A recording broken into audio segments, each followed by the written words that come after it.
सुना राष्ट्रपति द्रौपदी मुर्मू को और उसके पहले राज्यपाल मंगूभाई पटेल ने भी संबोधित किया। ये तस्वीरें आप देख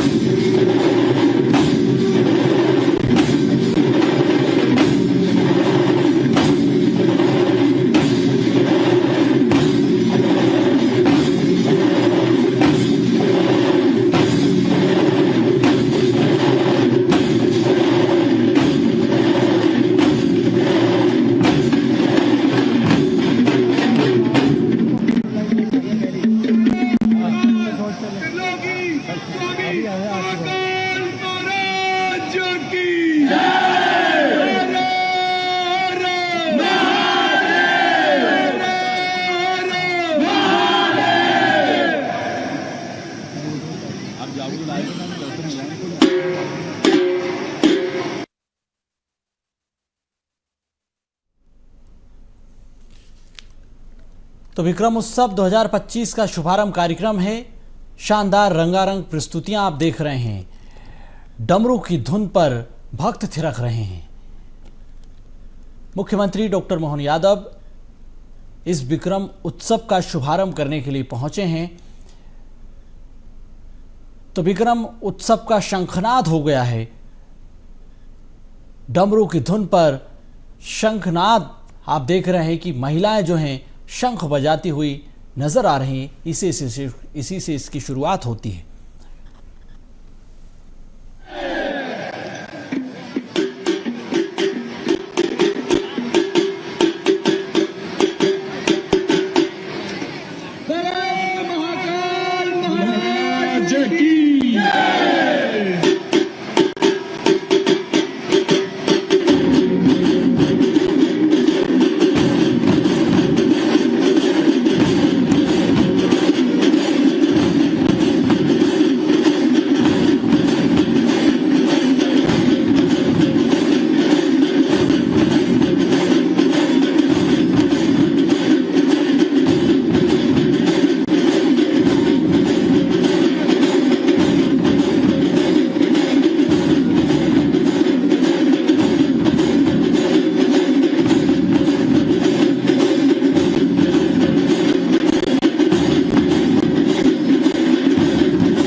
उद्घाटन के इस शुभ अवसर पर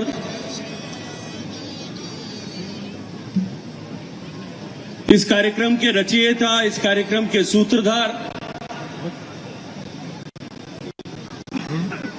और इस विचार को बीज रूप में प्रतिपादित करके आज एक विराट आयोजन के रूप में प्रतिस्थापित करने वाले मध्य प्रदेश के यशस्वी मुख्यमंत्री और इस उज्जैन के सेवा का संकल्प लेकर के अनेक अनेक दशकों से साधनारत आदरणीय श्री मोहन यादव जी, मंच पर उपस्थित माननीय श्री अनिल जैन जी कालूहेड़ा, मंच पर उपस्थित आदरणीय महापौर श्री मुकेश टटवाल जी, आदरणीय श्रीमती कलावती यादव जी, मंच पर उपस्थित आदरणीय श्री संजय अग्रवाल जी, आदरणीय श्री श्रीराम तिवारी जी, आदरणीय राजेंद्र भारती जी, आदरणीय श्री रामलाल मालवीय जी, मंच पर उपस्थित आज का कार्यक्रम और आप सब लोग जिनकी हृदयपूर्वक जिनकी प्रतीक्षा कर रहे हैं, ऐसे पद्मश्री आनंदन शिवमणि जी, और इस ऐतिहासिक कार्यक्रम को और अधिक गौरवमयी बनाने के लिए यहां उपस्थित आए सभी बंधुओं बहनों में आप सबका धन्यवाद करते हुए हृदयपूर्वक आदरणीय मुख्यमंत्री जी का अभिनंदन करना चाहता हूं कि उन्होंने मुझे इस गरिमामयी कार्यक्रम में, इस सांस्कृतिक कार्यक्रम में, और अब तो ये सांस्कृतिक नहीं 360 डिग्री घूम करके पूरा एक सांस्कृतिक और जीवन के हर पक्ष से जुड़ा हुआ महोत्सव जो बन गया है, उस महोत्सव के अवसर पर आज इस अवंतिका की उज्जैनी की धर्मनगरी में मुझे आने का सौभाग्य दिया है। मित्रों, महाशिवरात्रि के इस पर्व पर जो आज हमारे विक्रम संवत की परंपरा के अनुरूप नए वर्ष के आगाज का काल है, मैं इस महापर्व पर बाबा महाकाल के श्री चरणों में सादर वंदन, सादर नमन करना चाहता हूं। मुझे जब आदरणीय मुख्यमंत्री जी ने कल जो global investor summit Madhya Pradesh सरकार ने 2 दिन की आयोजित की, मैं बधाई देते हुए कि इतना व्यवस्थित, इतना मध्य प्रदेश के दीर्घकालिक विकास के लिए जिस बेहतर तरीके से वो ग्लोबल इन्वेस्टर समिट आयोजित हुई, मुझे उसमें आने का मौका मिला। और जब मुझे उसका निमंत्रण दे रहे थे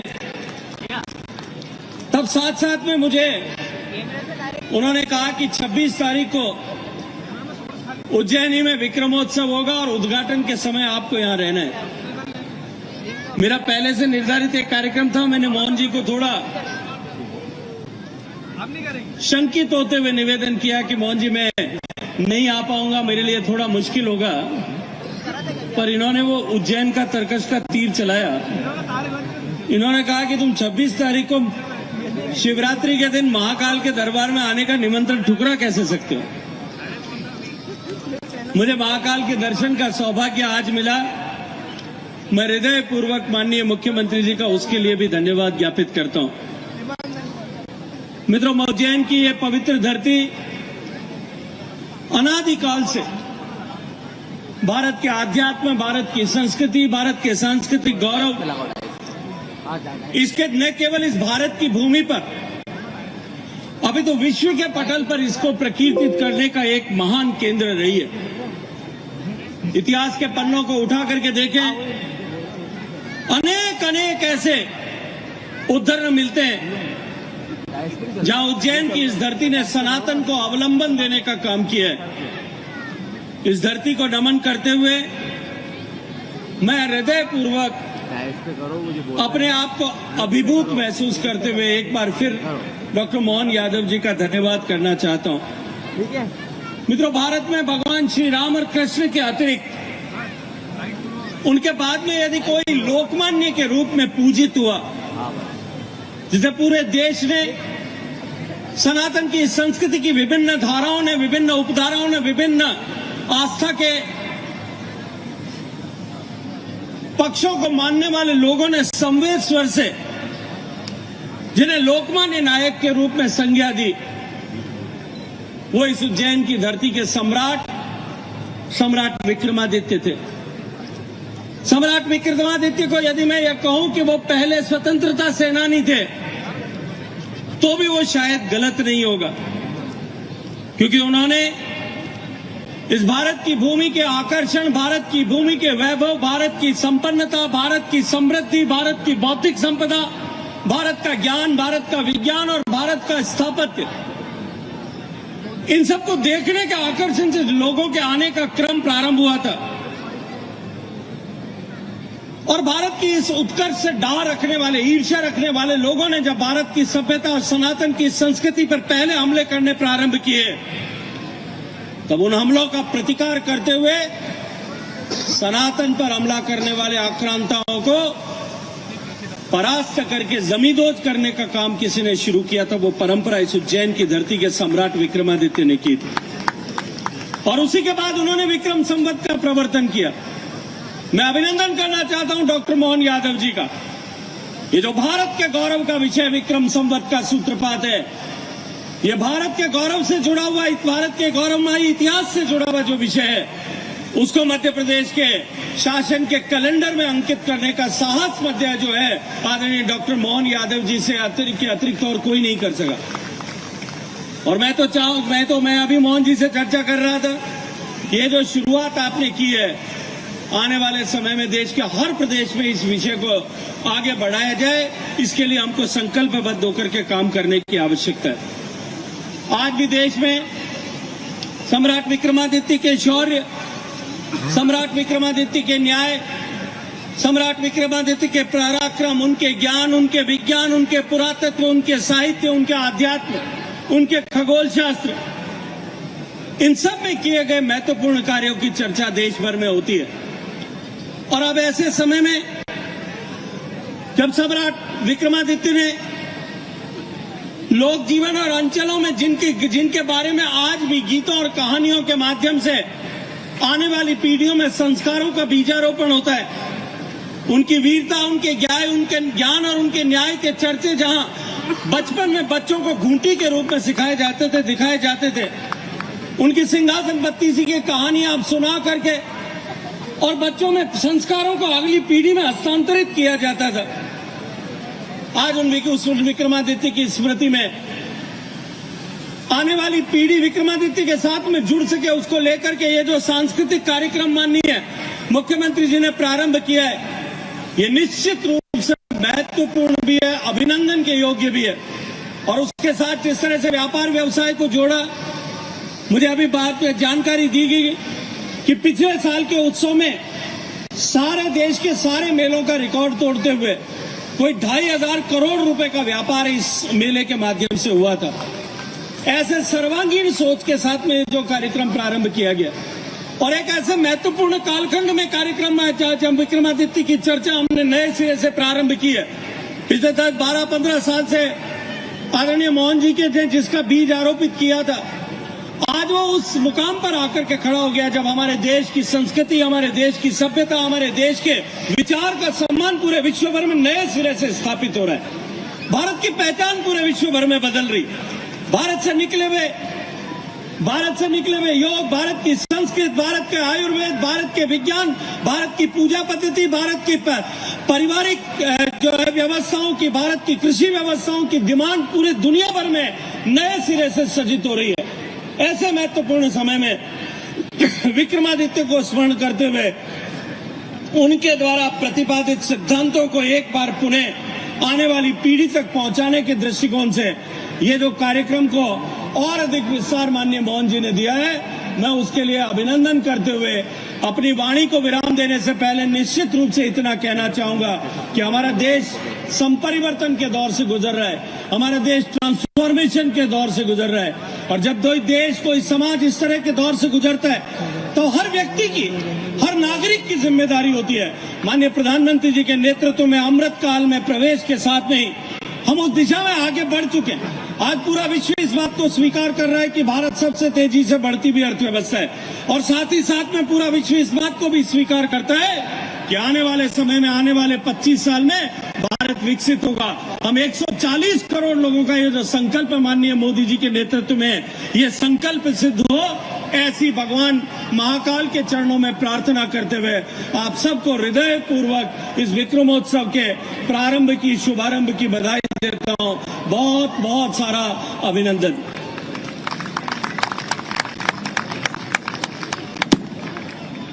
माननीय,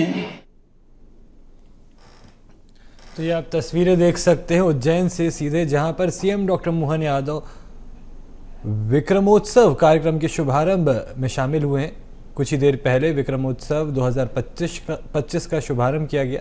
ये तस्वीरें आप देख सकते हैं जिसमें रंगारंग प्रस्तुति के बाद इस कार्यक्रम का आयोजन किया गया। पूरा भी करते हैं और हमें बताते हुए आज सर जो थोड़े से डाटा हमारे पास हैं, हमें बताते हुए अत्यंत हर्ष होता है कि GIS ग्लोबल इन्वेस्टर समिट जो हुआ भोपाल में, उसमें 30.77 लाख करोड़ के इंटेंट टू इंस्टेंट निवेश प्रस्ताव प्राप्त हुए। मैं कुछ देशों के नाम लेता हूं: अर्मानिया, माली, जमैका, निकारागुआ, फिलिस्तीन, मंगोलिया और ताजिकिस्तान। ये वो देश है सर जिनकी GDP जो 30.77 लाख करोड़ का निवेश प्रस्ताव प्रदेश को प्राप्त हुआ है। तो ये आप तस्वीरें देख सकते हैं विक्रम उत्सव 2025 से जो उज्जैन में आज इस कार्यक्रम का शुभारंभ हुआ है। 26 फरवरी से 30 मार्च तक ये कार्यक्रम चलेगा।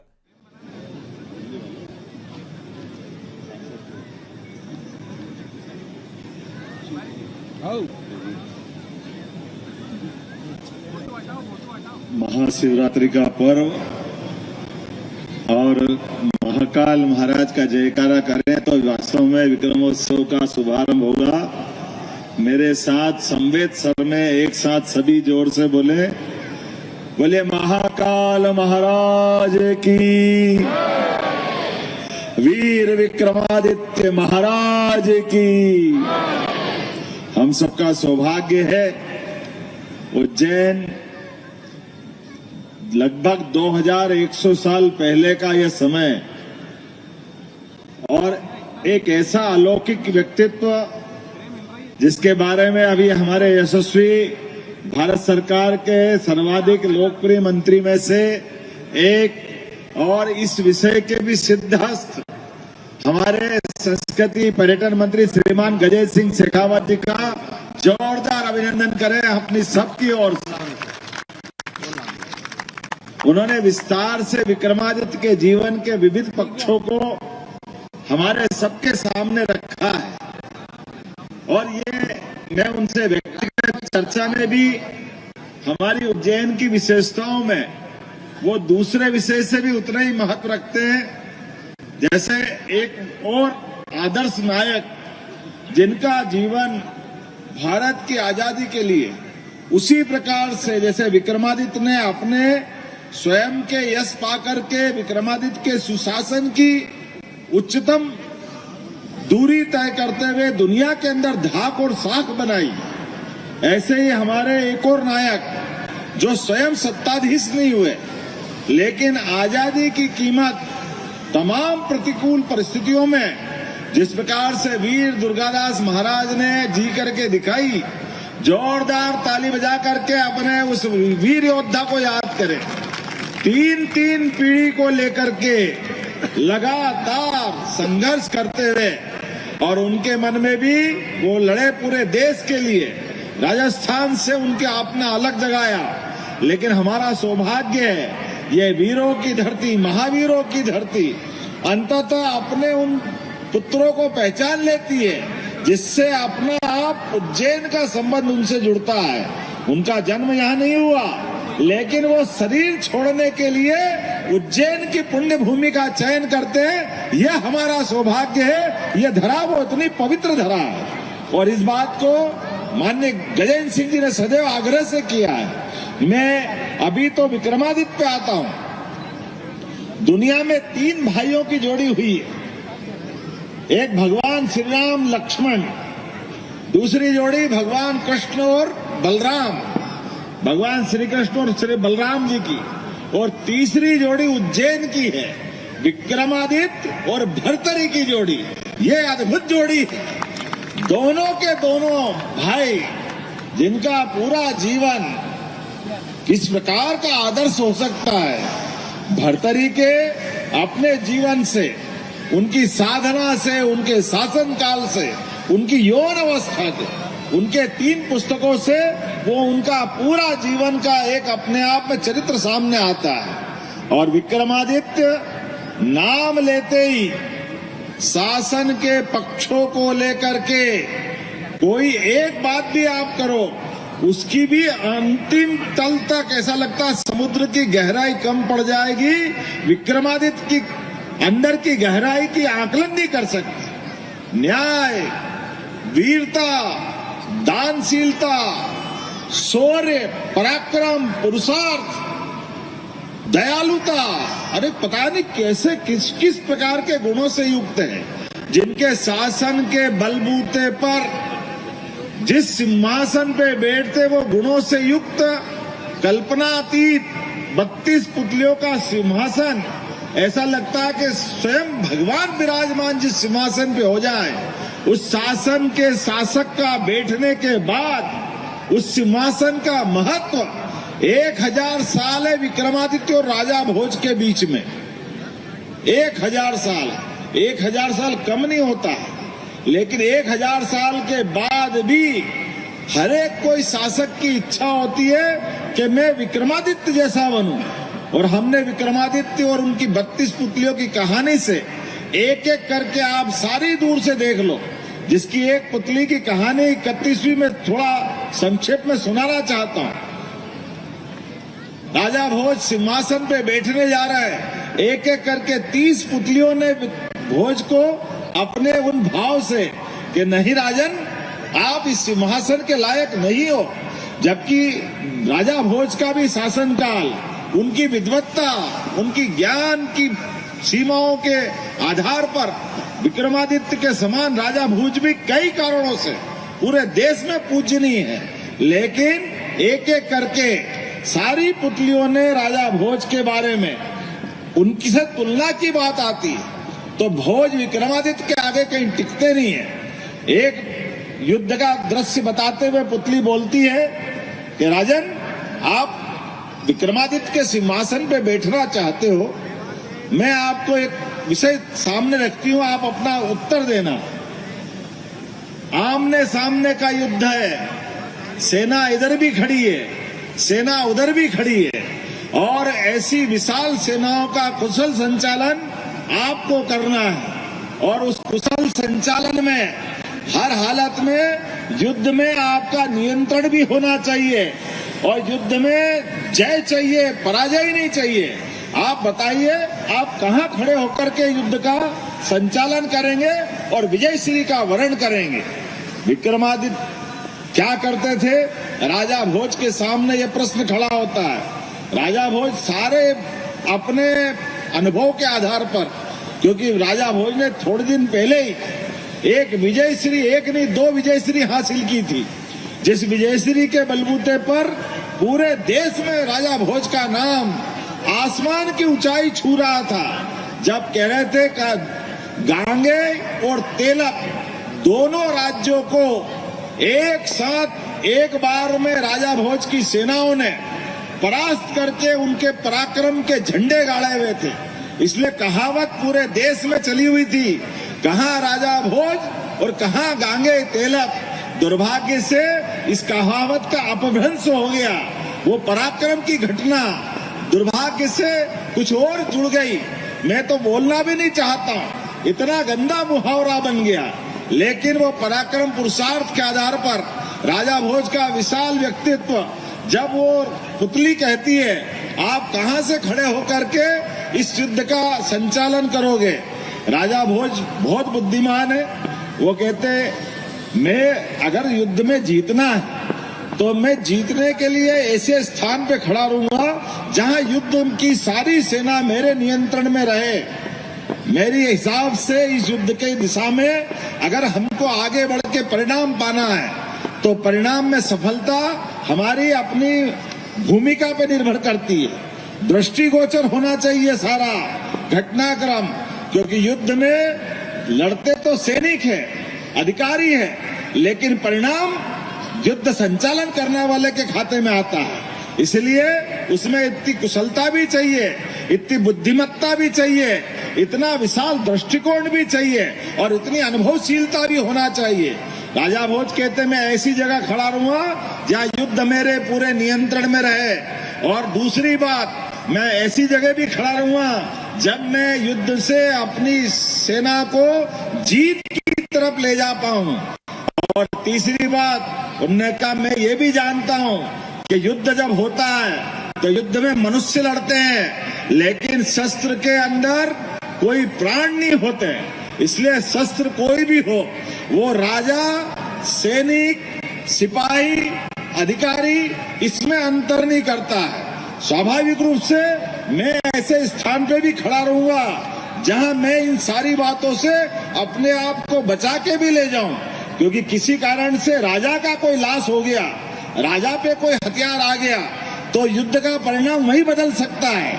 ऐसे में मेरे लिए ये स्थान भी बहुत महत्व का होगा। जैसे ही ये राजा भोज ने बात कही, पुतली ने कहा बस फैसला हो गया, आप विक्रमादित्य का स्थान नहीं ले सकते। ये प्रश्न का उत्तर जैसे ही विक्रमादित्य के समान क्या सोचा होगा मालूम नहीं। पुतली से राजा भोज ने कहा मैं मान लेता हूं कि चलो मैं नहीं बैठूंगा, लेकिन मैं बताओ कि मैंने गलत क्या बोला। मैंने जितनी बातें रखी किसी युद्ध के जीतने के लिए, इससे अच्छी बात क्या होगी। पुतली ने कहा राजन आपने सारी बात तो कर दी, लेकिन एक बात आप भूल गए कि युद्ध के लिए आपने कहा कि शस्त्र कोई अंतर नहीं करेगा, ये आपने समझाने के लिए कहा है, लेकिन विक्रमादित्य और भोज में यही अंतर है, जो मौत से भी नहीं डरे वो विक्रम हो सकता है, ये राजा भोज नहीं हो सकता।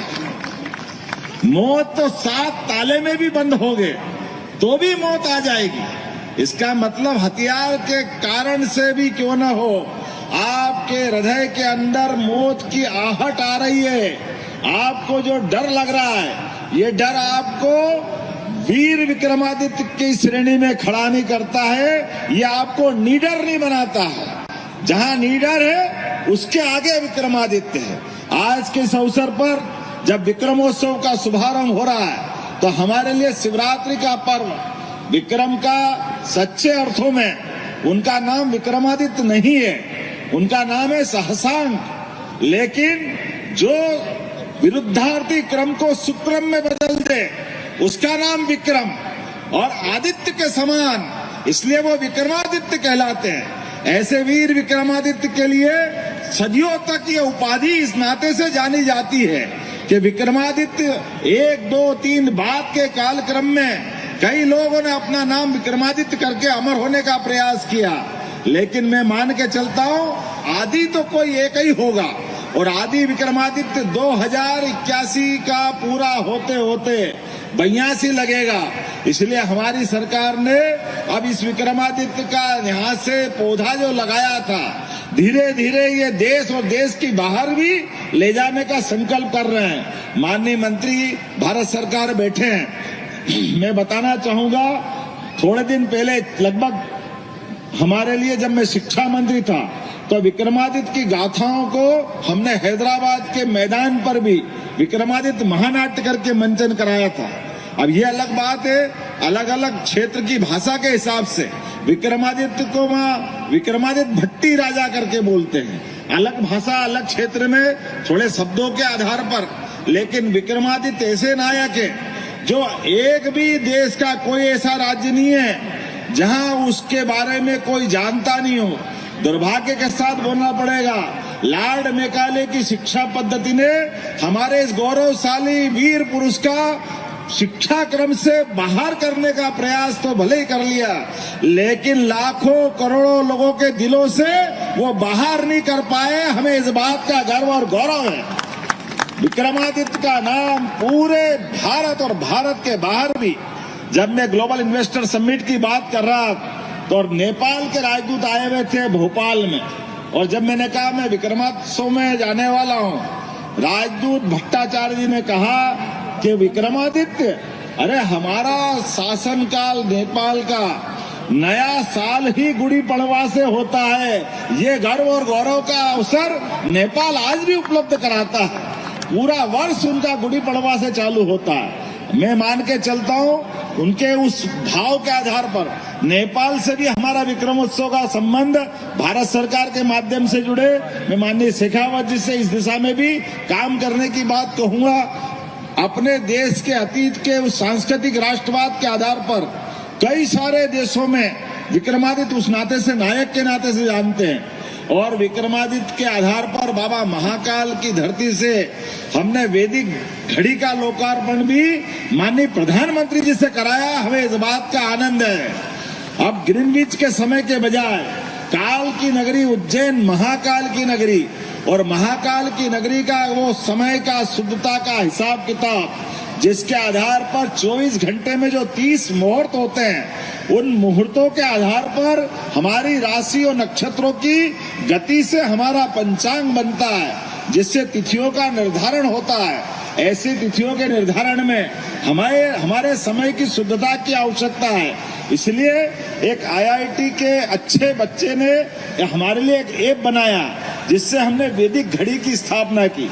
मैं मान के चलता हूं आपके माध्यम से मंत्री जी, जो हमने हमारा पुराना राजस्थान से तो मध्य प्रदेश का वैसे ही लगाव, हमारे लिए राजा जय सिंह ने आकर के उज्जैन में वेधशाला बने, जोरदार अभिनंदन करो उस हमारे कालजयी खगोलविद से, जिनने उज्जैन की गौरव गरिमा फिर बढ़ाई।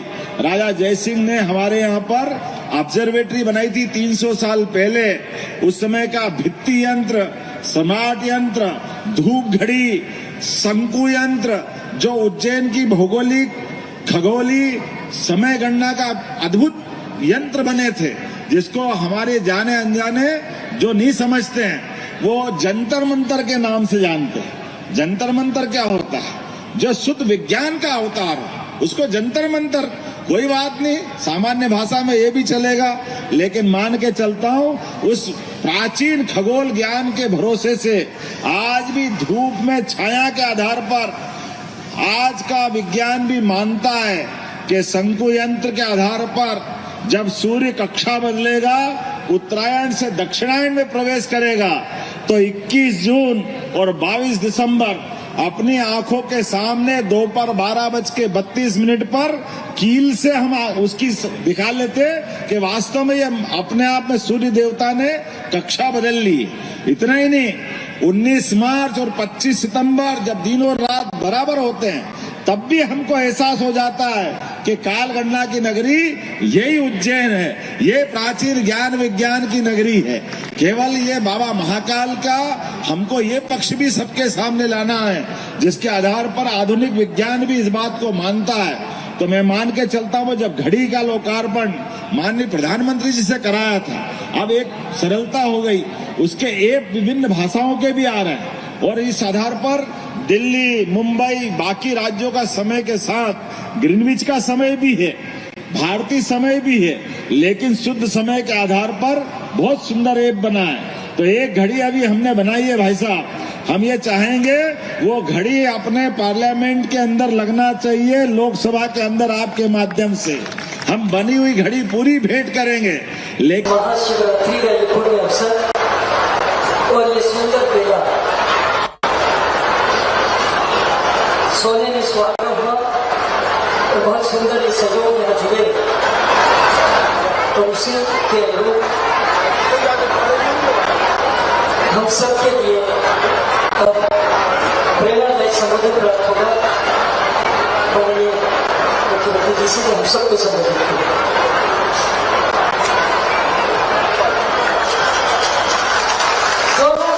स्वागत करेंगे सर।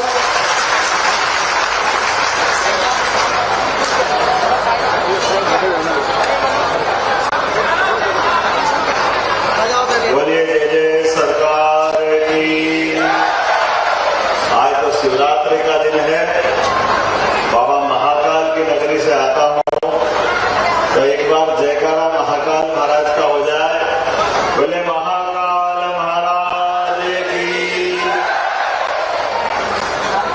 सुंदर धाम है और उतना ही इस पवित्र स्थान पर संत वृंद विराजमान है। परम पूज्य मलूक पीठाधीश्वर डॉक्टर राजेंद्र दास जी महाराज साहब आपका अभिनंदन करता हूँ। आप भी महाराज जी का अभिनंदन कर सकते हैं। परम पूज्य श्रवणानंद जी सरस्वती महाराज आनंद वृंदावन, परम पूज्य किशोरदास जी महाराज आपका भी अभिनंदन है। परम पूज्य महंत राम अनुग्रह दास जी महाराज छोटे सरकार आपका भी प्रणाम है, आपका अभिनंदन है। परम पूज्य हरिदास जी महाराज महामंडलेश्वर बकायन इधर महाराज जी आपका अभिनंदन। इस कार्यक्रम में हमारे माननीय मंत्री श्रीमान लखन पटेल जी, माननीय संस्कृति मंत्री धर्मेंद्र लोधी जी, हम सबके वरिष्ठ नेता माननीय जयंत मलैया जी, जोरदार अभिनंदन इनका भी। माननीय सांसद मेरे छोटे भाई बहुत प्यारे व्यक्ति श्रीमान राहुल सिंह लोधी जी, आपका भी अभिनंदन है। हमारे जिले के अध्यक्ष श्रीमान श्याम शिवहरे जी, आपका भी स्वागत अभिनंदन है। हमारे वरिष्ठ नेता एक और यहाँ मौजूद है, कई सांसद क्या कह रहे हैं, रामकृष्ण कुसमरिया जी, आपका भी अभिनंदन। अध्यक्ष पिछड़ा वर्ग आयोग, जिला पंचायत के अध्यक्ष श्रीमती रंजिता पटेल जी, आपका भी अभिनंदन है। हमारी बहन है यहाँ की विधायक हटा की श्रीमती उमा देवी खटीक जी, आपका भी अभिनंदन। जिला पंचायत उपाध्यक्ष श्रीमती मंजू धर्मेंद्र कटारे, आपका भी स्वागत अभिनंदन। जनपद अध्यक्ष बटियागढ़, जनपद अध्यक्ष पथरिया, नाम तो बहुत सारे और सभी संत वृंद सबको प्रणाम करता है। एक बार जोरदार अभिनंदन कर दे पूरे मंच का। आज इस पवित्र दिन और अजब धाम में वाकई ऐसा लग रहा कि कई पूर्व जन्म के पुण्य है कि मुझे मौका मिला। मैं आपका आभार मानता हूँ। आपके अंदर बाबा महाकाल की कृपा से वाकई आज के दिन इतने पवित्र धाम में मुझे लग रहा महाराज थोड़ा लेट क्यों आया, और जल्दी आता तो और अच्छा लगेगा। अपने आप हमारी संत परंपरा की ऊर्जा से आप आनंद में डूबने वाला स्थान है। ऐसा लग रहा कि सुदूर रेगिस्तान के अंदर पसीने से लथपथ व्यक्ति अपनी छांव का ठिकाना ढूंढ रहा है और उसके सामने बड़ की गहरी छाया और शीतल जल दो ही मिल जाए, वो जो आनंद आता है, उस आनंद का एहसास इस धाम में आके होगा। नाम भले ही इस क्षेत्र का पथरियागढ़ कौन सा है मुझे मालूम नहीं है, पहले अब तो आजमगढ़ ही है ना। और आजमगढ़ जब हमारे संतों के धाम का महत्व हो तो वाकई वो अद्भुत है। उसके लिए परमात्मा करे हमारी सरकार में ऐसे नेक काम रोज होते जाए, रोज आनंद आए। आज परम पूज्य सभी संत वृंद यहाँ मौजूद हैं। हमारे लिए बाबा महाकाल के प्रांगण में सुबह शीश नमा करके अपने यशस्वी महामहिम राष्ट्रपति आई, महामहिम का अभिनंदन किया। बागेश्वर धाम हमारे यहाँ 251 जोड़ों का सभी समाजों के और खास करके गरीब परिवार के, अनाथ परिवार के, जिनके परिवार में कोई नहीं है या दिव्यांग है, ऐसे भाई बहनों का विवाह का प्रसंग का बहुत अच्छा अवसर बागेश्वर धाम से लौटा हूं।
भगवान को भी आनंद नहीं आता, अपने को भी मजा नहीं आता।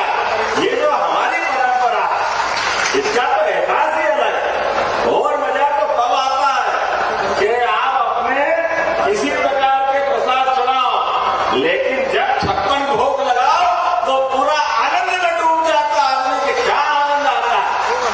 भगवान तो भाव के भूखे हैं, लेकिन भक्तों पे जो कृपा होती है उसका तो आनंद ही अलग है। उसका एहसास हम सबको होता। आज जब मैं यहाँ उपस्थित हूँ, मुझे बताया गया कि यहाँ हमारे परम पूज्य सत्संग चालक दूसरी सीताराम हमारे सुदर्शन जी, उनका नाम पूरा है ना, कुर्सी सुदर्शन, ऐसे ही नाम है ना। तो मैं मान के चलता हूँ सुदर्शन जी के नाम हमारे परम पूज्य, उनका यहाँ अध्ययन काल रहा है, उनकी प्राइमरी शिक्षा शायद यहाँ हुई है। ऐसे में वो भी एक महत्व का स्थान है। तो यहाँ के हायर सेकेंडरी स्कूल का नाम परम पूज्य सुदर्शन जी के नाम पे करने की घोषणा करता हूँ। सुदर्शन जी मूलतः इंजीनियर थे। उनके जीवन से उनमें बहुत सारे अलग अलग प्रकार की प्रतिभा थी, लेकिन राष्ट्रवादी विचारों को लेकर के पूरा जीवन समर्पित करते थे। सुदर्शन जी ने कई सारे क्षेत्रों में काम किया, खास करके हमारी सनातन संस्कृति में पाश्चात्य विचारों को हटाने के लिए, प्राकृतिक चिकित्सा के लिए, संस्कृत के लिए भाषा का तो उतना आग्रह था उनको। यद्यपि उनको बहुत सारी भाषा आती, लेकिन राष्ट्रभाषा का जो प्रेम रहा है, वाकई सुदर्शन जी का एक नहीं कई सारे कारण से। ऐसे में अजब धाम पर अगर उनका वो इतिहास जीवंत होता है तो ये हमारे लिए गौरव की बात है। सुदर्शन जी को यहाँ हायर सेकेंडरी स्कूल के माध्यम से, और जब मुझे बताया गया कि यहाँ पथरिया में 51 करोड़ का बाईपास मांगने की बात आई, 5 किलोमीटर का, सही है, जरूरत है, तो यही कहने की घोषणा करता हूँ ये आपके बाईपास को, और आने वाले समय में पर्यटन के माध्यम से आप थोड़ा छोटा मोटा मांगा करो भैया, ये क्रूज तो ज्यादा बड़ा हो जाता है, लेकिन कोई बात नहीं। सुरक्षित नौकायन, मटकोलेश्वर, सीतानगर बांध में नौकायन चालू करने की बात कर रहे हैं। पहले यशस्वी प्रधानमंत्री का जोरदार अभिनंदन करो, श्रीमान नरेंद्र मोदी जी का, जिनके माध्यम से ये पूरे बुंदेलखंड के अंदर अब नदी जोड़ो अभियान के आधार पर स्वर्गीय भारत रत्न अटल बिहारी वाजपेयी जी ने 20 साल पहले सपना देखा था कि हमारे बुंदेलखंड की गरीबी मिटाने के लिए, सूखे को खत्म करने के लिए केन बेतवा नदी जोड़ करके पूरे क्षेत्र की, मध्य प्रदेश की और उत्तर प्रदेश की तकदीर बदल सकते हैं। मुझे इस बात की प्रसन्नता है, जब ये कार्यक्रम करने की चर्चा हो रही थी और योजना बन करके माननीय मोदी जी ने मंजूरी दी, तो हमारे पूर्व मुख्यमंत्री उमा भारती ने इसकी बहुत लड़ाई लड़ी थी। उमा जी का भी जोरदार अभिनंदन करो, साथी उमा भारती जी, जिनका सपना था नदी जोड़ो अभियान, कई कारण से यह नहीं हो पाया, लेकिन जैसे कार्यक्रम हुआ उमा जी ने बहुत आशीर्वाद दिया, मुझे इस बात का धन्यवाद दिया कि जो काम आपने करे वो तो सब ठीक, लेकिन सबसे भारी काम अगर कोई है तो ये केन बेतवा नदी जोड़ो का बड़ा काम आपने बुंदेलखंड के लिए किया। वाकई ये इसके माध्यम से हमारा सारा का सारा बेट, और यहाँ से नहीं, केन बेतवा तो शुरू हो जाएगा रायसेन, विदिशा, सागर, पन्ना, दमोह, टीकमगढ़, छतरपुर, आपका कौन सा बेट है, 11 जिले, और ऐसे कैसे उत्तर प्रदेश के भी पूरे बुंदेलखंड के। इतनी बार बुंदेलखंड की बात हुई, लेकिन इतना बड़ा काम कभी नहीं हुआ। इसके माध्यम से